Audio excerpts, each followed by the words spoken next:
아멘. 이 시간 꿈을 꾸리라 라는 제목으로 하나님의 말씀을 전하겠습니다.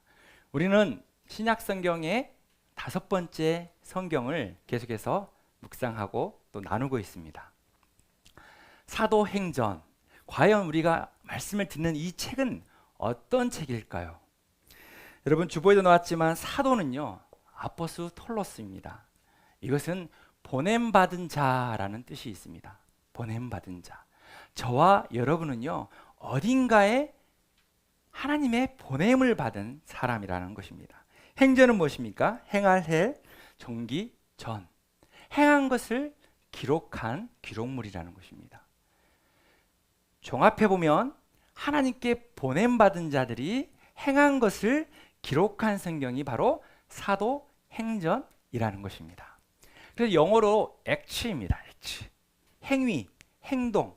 그래서 사도행전을 읽어보면요, 행하지 않는 것은 기록된 것이 없습니다.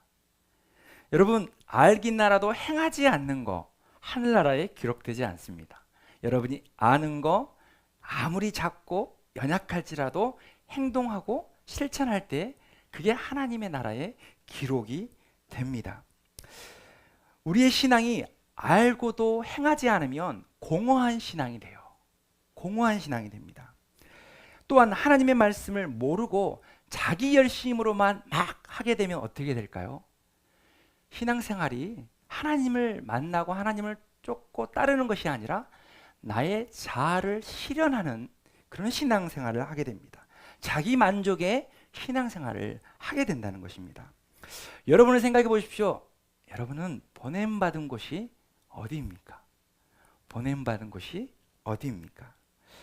참된 그리스도인의 삶은 하나님께서 보내신 곳에서 아는 것만큼 실천하고 은혜 주신 것만큼 부딪히고 도전하면서 살아보는 것입니다. 이것이 그리스도인의 행전입니다. 우리를 가르치시고 도우시고 성령님이 계속해서 우리가 행하고 주를 따를 때에 우리에게 없던 것들을 계속해서 부어주십니다. 위로해 주시고 때로는 사랑해 주시고 우리에게 힘과 용기를 주시고 우리에게 필요한 지혜로 공급해 주십니다. 그래서 여러분이 가는 모든 곳에 그냥 된 곳은 없습니다. 나는 거기 가기 싫은데, 나 여기 있기 싫은데, 여러분 그렇게 설마하고 생각할지 모르지만 우리가 머무는 삶의 모든 곳에 의미 있는 곳은 아무것도 없습니다. 여러분이 하나님 앞에 하나님의 자녀인 이상 여러분이 거하는 곳이 아무리 척박하고 메마르고 한숨밖에 나오지 않는다 할지라도 바로 그것은 하나님께서 보내신 자리라는 믿음을 갖기를 소망합니다. 이 시간 개인적인 간증을 조금 길게 하려고 합니다. 설교 주제와 관련된 간증이기에 양해를 부탁드립니다. 저는 군대를 제대하면서 뭔가 새로운 결심이 필요했습니다. 군대 들어가기 전에 가진 배경도 없고 배운 것도 많지 않고 뭔가 주변에 도와줄 수 있는 손길도 없고 가난하고 정말 하나님이 살아계신가? 내 인생에 대한 그런 궁금증이 생겼어요. 여러분도 하나님이 살아계신지 좀 확인하고 싶은 그럴 때가 있잖아요. 하나님 정말 살아계신가? 남들은, 우리 엄마는, 우리 부모님은, 내 친구들은, 다른 형제들은, 자매들은 다 하나님 믿는다고 하는데 나는 하나님이 느껴지지 않는 거예요. 경험되어지지 않는 거예요. 23살 때 그걸 경험했어요. 그래서 내 인생 정말 하나님이 살아계신지 확인하고 싶습니다. 그리고 하나님이 기뻐하시는 일이 무엇인지 내가 직접 부딪혀서 경험해보고 싶습니다. 그래서 먼 훗날 하나님이 아는 것이 아니라 청년의 때에 하나님과 좀 동행하며 살고 싶습니다. 이런 마음에 이런 결단이 생겼던 것 같아요. 그러면서 그런 굳은 마음을 가지고 제대를 했습니다. 그때 때마침 부모님께 전화가 오는 거예요. 아들아, 제대 축하한다. 그래, 이제 뭐 할래? 아직 계획이 없습니다. 그러냐? 순천 좀 가라. 순천에 이제 막 개척하는 교회가 있는데 너 아직 젊고 아직 힘이 있으니까 거기 가서 이 땅에 소망이 되는 교회에 세우는데 너가 한몫해라. 정말 많은 사람들에게 기쁨과 행복을 주는 그런 교회에 잘 세우도록 거기 한번 가봐라. 그래서 주소를 받아 적었어요, 종이에. 그 주일날 그 종이를 가지고 순천 영양동으로 그 주소지를 찾아서 갔습니다. 그런데요, 아무리 찾아봐도 교회가 안 보이는 거예요. 그 지역이 개발 지역이었거든요. 분명 없이 건물도 많지 않아서 교회가 딱 보여야 되는데 보이지 않는 거예요. 내가 주소를 잘못 알았나? 근데 아무리 봐도 그 주소에 없는 거예요. 유일하게 있는 건물 아닌 뭐가 하나 있는데 컨테이너였습니다. 컨테이너. 여러분 해외에 수출할 때 큰 쇠로 된 컨테이너에 막 짐을 싣는 거 봤습니까? 그리고 큰 배에 그 컨테이너를 실어가지고 수출할 때 쓰는 그 컨테이너. 그 찾아간 주소에 컨테이너밖에 없는 거예요. 혹시 여긴가 싶어서 주일날 노크를 했습니다. 그런데 세 분이 나오는 거예요. 세 분이. 알고 봤더니 이제 개척하신 목사님과 그리고 그분의 사모님과 그분의 조카분이 나오는 거예요. 컨테이너에. 이렇게도 교회가 시작되는가? 그런 의문과 함께 바로 그곳에서 제대 후에 첫 주일 예배를 드렸습니다. 이곳에서 저는 3년을 머물면서 하나님을 좀 경험했어요. 하나님을 만났어요. 교회 건물이 지어지고 전도 활동을 하고 또 교회의 성도들이 찾아올 때마다 그분들과 함께 다양한 만남, 경험, 모임들을 하면서 다양한 사람들과 함께 살아가는 법을 그때 배웠습니다. 23살이었으니까 얼마나 믿음이 있겠어요. 그냥 젊기 때문에 패기로 열정으로 한번 해보겠습니다라는 그런 결단밖에 없었던 것 같아요. 그런데 그 교회에 무료 하숙을 했습니다. 무료 하숙. 아무나 돈 없이 거기서 잠을 잘 수 있는 거였어요. 부도가 난 사람들, 집이 없는 사람들, 먼 타지에서 가난해서 하숙집을 구하지 못하는 사람들, 인생의 수많은 이유로 집을 갖지 못하고 얻지 못한 사람들이 그곳에 찾아왔어요. 그래서 그분들과 함께 예배하면서 3년을 보냈어요. 저도 방 하나를 얻어서 거기서 살았어요. 그리고 거기서 하나님과 함께 꿈을 꾸기 시작했습니다. 그때부터 생전 처음 해보는 것들이 너무나 많았어요. 이 자리에 서서 찬양 인도도 해봤고요. 제가 뭔 음악을 한다고 3명, 4명을 놔두고 성가대 지휘도 해봤습니다. 찬양 운행도 하고요. 아는 것도 없이 어린아이들에게 교회학교 교사가 되었습니다. 이게 3년을 기쁨으로 섬겼더니 40-50명 모이는 교회가 되었어요. 그러던 어느 날 목사님께서 효열아, 지금 이제 IMF가 끝나고 기업들이 직원을 모집한대, 공채를 모집한대. 너 포스코 한번 원서 한번 써봐. 그때 마침 저는 학교를 다니고 있었고 또 낮에는 열심히 일을 하고 있었어요. 그러니까 하루 중 허비하는 시간이 없었어요. 아침 새벽에 나가면 밤 11시, 12시에 공부를 마치고 집에 돌아왔습니다. 그러니까 어디에 원서를 내고 지원을 하고 생각지도 못했어요. 그런데 목사님께서 그렇게 좋은 정보를 알려주셔서 그냥 하나님이 주시면 주시겠지라는 마음으로 원서를 냈어요. 그리고 가서 시험을 보고 면접을 보고 했는데 합격을 했습니다. 알고 봤더니 20대 1 경쟁률이었더라고요. 저는 준비한 것도 없었어요. 이틀 전에 원서 낸 것밖에 없어요. 그런데 하나님께서 그 귀한 인생 가운데 하나님을 찾고 찾는 아들에게 귀한 선물을 주었던 것 같아요. 그래서 갑자기 월급이 2배가 올랐어요. 그동안 저축 한 번 못하지 못했던 내가 저축하기 시작했습니다. 가정을 꿈꾸기 시작했어요. 연애를 꿈꾸기 시작했어요. 그러면서 이제 새로운 직장을 옮기고 내 삶의 터전이 옮기게 되면서 새롭게 만난 분이 지금 김용기 목사님이세요. 황지영 사모님. 여기 정원이도 그때 만났습니다. 이렇게 새로운 믿음의 확장의 계기가 하나님께서 새롭게 주셨어요. 저는 순간순간마다 하나님 나를 여기로 보내시는구나. 광양이라는 곳에서 새롭게 갔거든요. 광양. 거기도 한번 살아보지도 않는 새로운 곳이었어요. 그곳에서 말씀의 지경을 넓히고 배우고 예배하고 기도하고 몽골, 베트남, 탄자니아 세계 여러 개의 국가들을 다니면서 선교도 해보고 그러면서 덜컥 하나님의 부르심을 받아서 지금 이 자리에 있는 거예요. 목회자가 되어서 10년 동안 훈련받고 지금 이 자리에 섰습니다. 그런데 물대수상교회가 첫 번째 교회는 아니에요, 여러분. 세 번째 교회입니다. 전도사 때 첫 번째, 두 번째 교회에서 아이들을 많이 사랑하고 사랑받고 섬기고 했던 경험이 있어요. 근데 그런 모든 가정도 하나님의 섭리가 있었어요. 만남이 있었어요. 보냄받은 믿음의 확신이 있었어요. 그때 만난 청년들이 여기 뭐 A, 대희, 민정이 이런 친구들입니다. 전도사 때 만났던 친구들. 하나님의 보내심은 한치의 오차도 없고 실수도 없더라고요. 이 친구들이 믿음이 잃어갈 때쯤 저를 만나게 해주셔서 친구들이 지금 여기에 예배드리고 있는 것입니다. 그러면서 결혼을 하고 3명의 자녀를 낳고 이제 목사 안수를 받으면서 새로운 꿈을 꾸기 시작했어요. 남들은 다 대형 교회, 큰 교회에 가고 싶어 하는데 하나님, 이 땅에 정말 하나님이 기뻐하시는 교회에 세우고 싶어요. 저를 그곳으로 보내주세요. 기도하는 중에 때마침 어떻게 목사님이 연락이 왔더라고요. 그래서 여기 온 거예요. 모든 것이 하나님의 섭리였고 하나님의 보내심이었습니다. 그때마다 순종해보고 행동해보고 실천하게 될 때 하나님은 놀랍게 저의 인생을 빚어갔어요. 저의 인생뿐만일까요?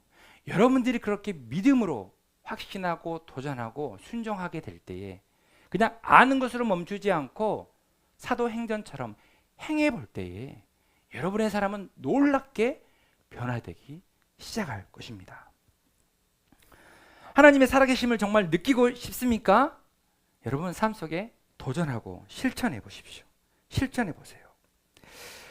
20년 동안 23살부터 지금까지 20년이 넘게 내가 도전하고 실천해 보면서 깨달은 건 뭐냐면 하나님께서 기뻐하시는 삶을 살아야 한다는 거예요. 여러분, 그래야 내 인생도 풀리고 인도함을 받는다는 거예요. 하나님과 상관없는 일을 나에만 품고 사는 것은 내 자신을 더욱더 힘들게 하고 고되게 합니다. 여러분이 무엇이든지 교회 일이 아니어도 좋아요. 세상 속에서라도 하나님이 주신 꿈이 있다면 그 꿈을 가지고 부딪혀보고 도전해보면 하나님께서 기뻐하시는 일들로 만들어 가세요. 채워가세요. 성령으로 충만해져서 우리가 삶을 살아갈 때에 계속 우리 안에 꿈을 갖기 시작할 거예요. 여러분, 하나님이 주신 꿈을 소유하기를 소망합니다. 하나님의 꿈은 무엇일까요? 본문 21절에 나와 있습니다. 하나님의 꿈, 한 목소리로 읽어볼까요? 누구든지 주의 이름을 부르는 자는 구원을 받으리라. 누구든지 주의 이름을 부르는 자가 구원받는 것이 하나님의 꿈입니다. 그리고 여러분 한 사람을 통해서 하나님이 하시고자 원하는 거예요.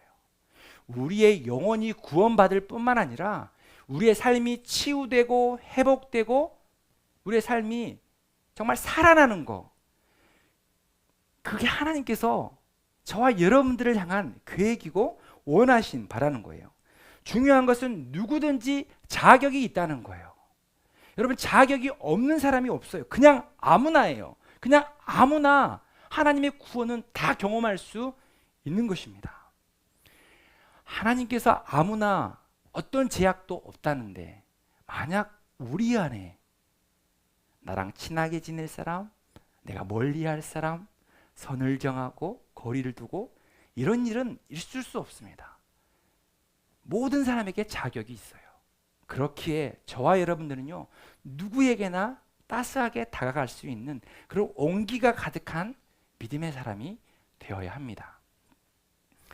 하나님께서는 우리를 용서하시고 반드시 회복하는 능력을 갖고 계세요. 여러분 혹시 삶을 살아가다 보면서 정말 하나님이 나를 구원하실 수 있을까?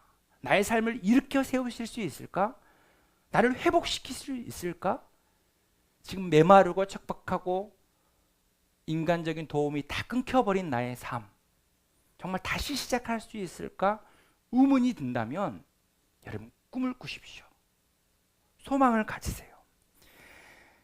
여러분의 삶이 구원받는 거, 영혼으로나 육체적으로나 이 땅에서나 하늘나라에서나 구원받는 것이 하나님이 꾸미시기에 반드시 그런 모든 소망들은 이루어집니다. 주님께서 나를 살리고 구원 얻게 하실 것입니다. 오늘 이 약속의 말씀을 통해서 우리에게 지금 언약을 체결하신 거예요. 언약을 체결한 거. 저와 여러분들이 언약 체결한 것이 아니라 하나님과 여러분들이 언약을 체결하신 거예요. 여러분 실수하고 잊어버리고 또 넘어져도 하나님은 한 번 맺으신 그 언약을 절대 지키지 못하시는 분이 아닙니다. 잊어버리지도 않아요. 여러분들이 순종으로 행하며 나아갈 때에 하나님이 세우신 그 언약은 반드시 이루어집니다. 여러분, 하나님이 여러분을 용서하지 않을 것 같고 회복시키지 않을 것 같은 삶의 어려움들이 있습니까? 그렇게 삶 속에서 느낀 적이 있어요? 언제인가요? 과거인가요? 지금인가요?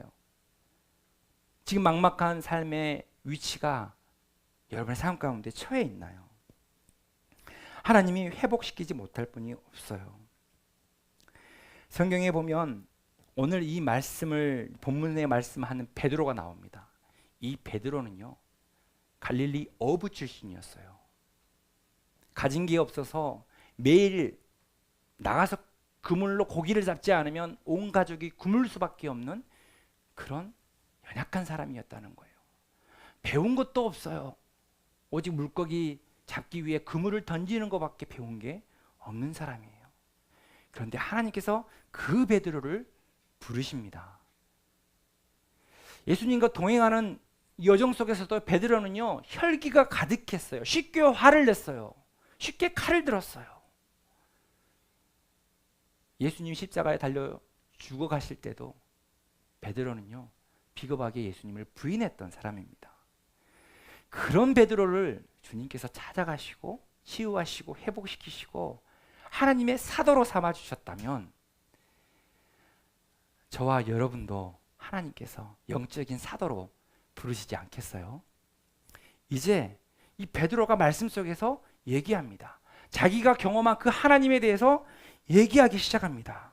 17절 말씀입니다. 함께 읽겠습니다. 하나님이 말씀하시기를 말세에 내가 내 영을 모든 육체에 부어주리니 너희의 자녀들은 애언할 것이요 너희의 젊은이들은 환상을 보고 너희의 늙은이들은 꿈을 꾸리라. 말세에 성령님이 임하시면, 성령님은 예수 그리스도의 영입니다. 예수님께서는 이 땅에 계시지 않지만 승천하시고 다시 영으로 우리 가운데 임재하셨어요. 그분이 바로 성령님이에요. 저와 여러분들은 예수 그리스도를 믿음으로 고백한다면 어느 누구에게나 성령님이 계십니다. 그런데 이 성령님을 체험한 베드로가 얘기하는 거예요. 많은 회중들에게 선포하는 거예요. 하나님의 영을 받으면 애언을 하고 환상을 하고 환상을 보고 꿈을 꾼다고 선포하고 있는 거예요.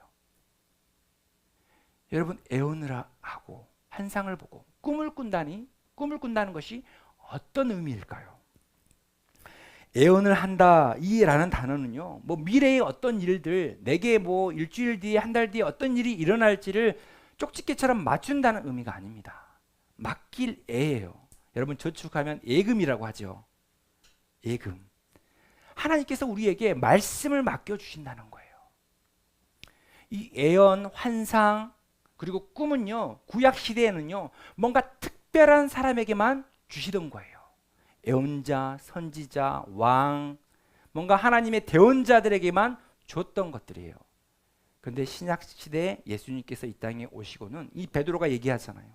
누구나 예언할 수 있고 누구나 환상을 볼 수 있고 누구나 꿈을 꿀 수 있다고 얘기합니다.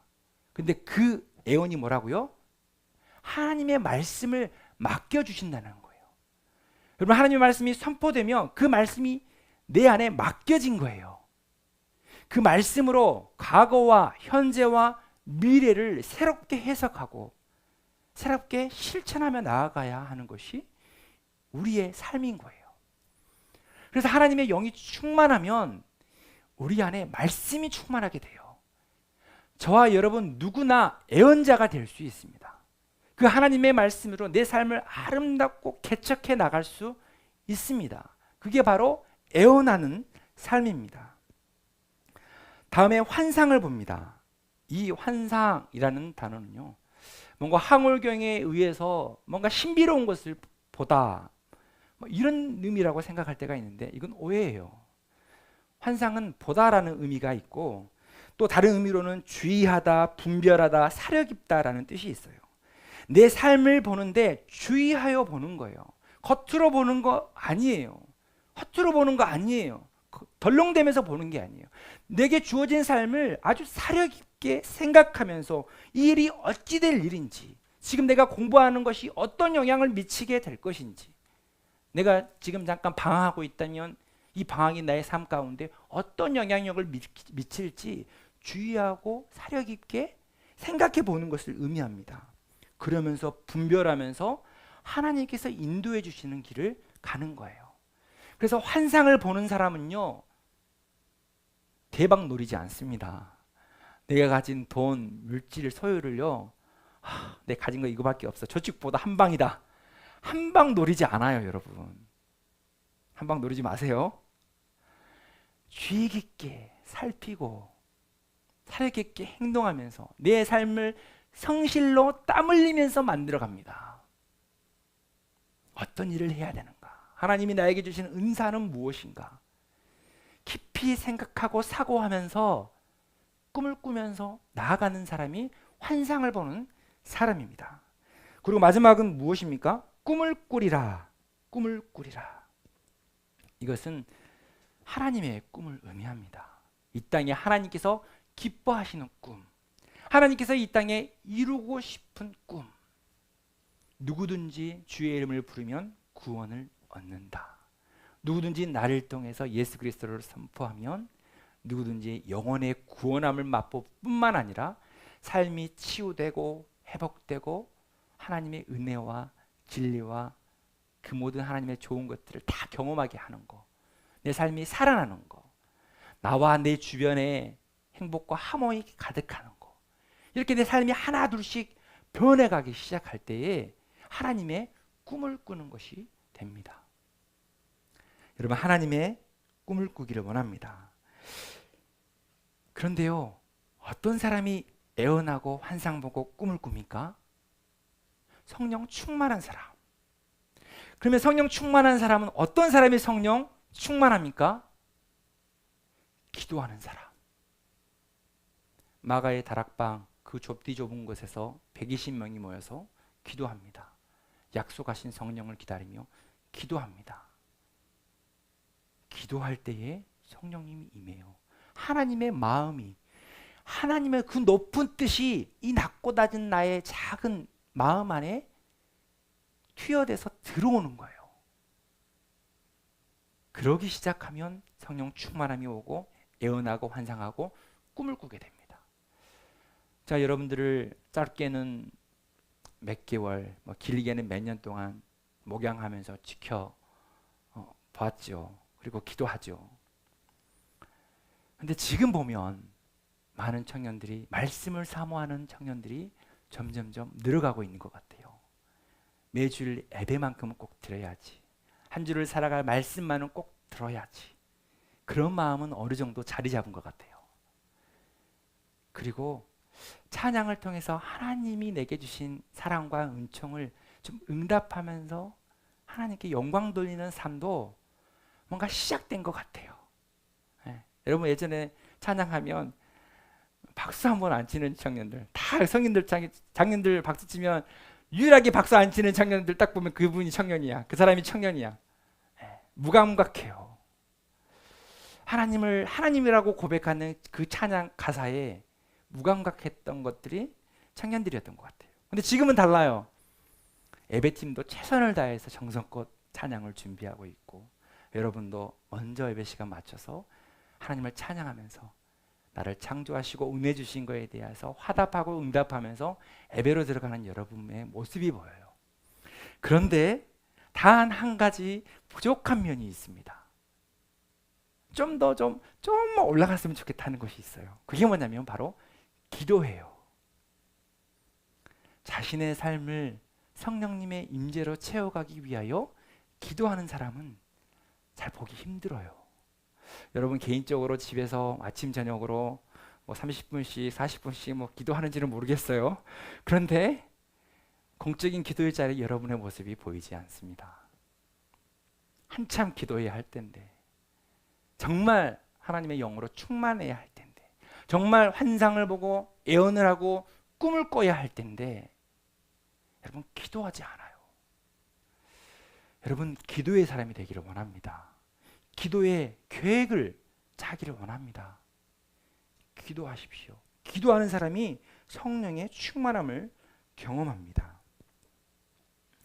일주일을 살아가는 동안 여러분이 기도하지 않으면 여러분의 삶은 여전히 메마름 가운데 살아갈 수밖에 없습니다. 기도하지 않으니까 내 삶이 애언되지 않아요. 하나님의 말씀으로 내 삶이 해석되지 않아요. 그냥 내가 재수가 없나? 운이 없나? 이렇게 생각하는 거예요. 하나님께서 내게 주신 모든 사건들은요, 우연함이 없습니다. 내 마음에 하나님의 말씀이 있으면 그 말씀으로 내 삶이 해석되기 시작해요. 그러면 다른 시선으로 보게 돼요. 그런데 예언하지 못하니까, 기도하지 못하니까 그런 것들이 사라지는 거예요. 환상을 보지 못해요. 하나님의 말씀으로 환상을 보지 못해요.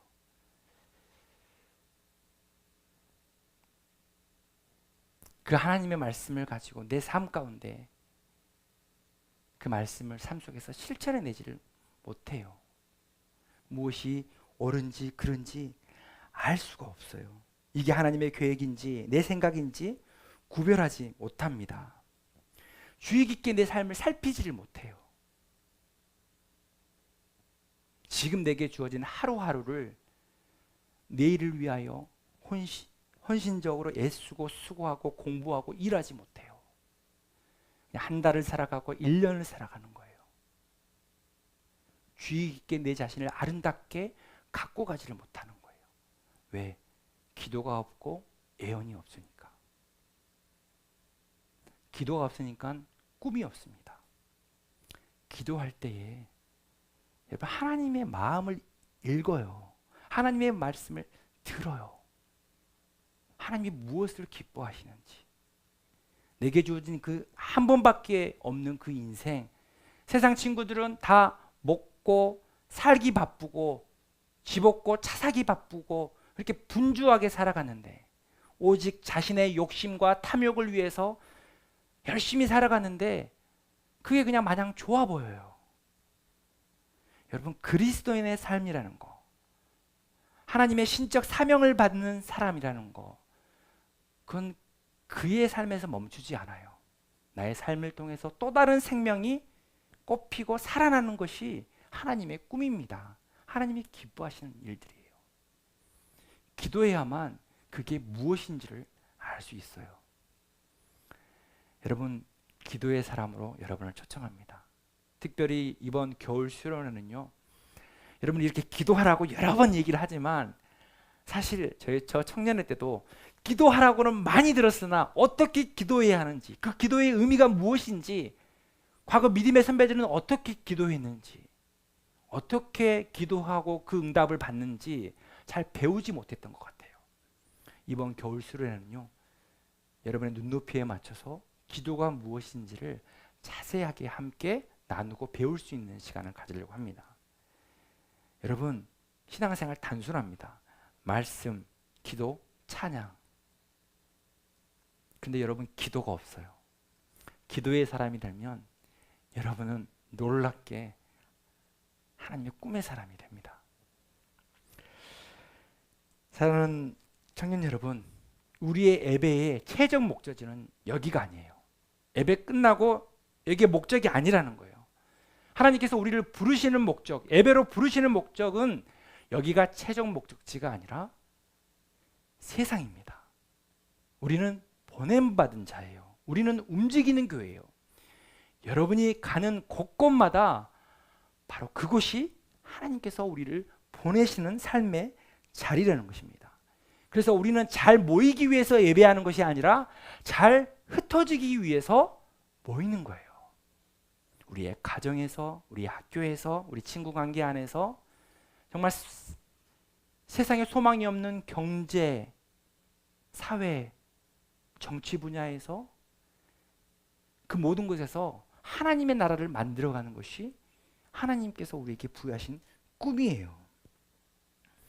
이제 우리가 하나님의 꿈을 꾸고 기도하는 사람으로 성령 충만하여서 세상 속에서 성령의 사람으로 나아가기를 원합니다.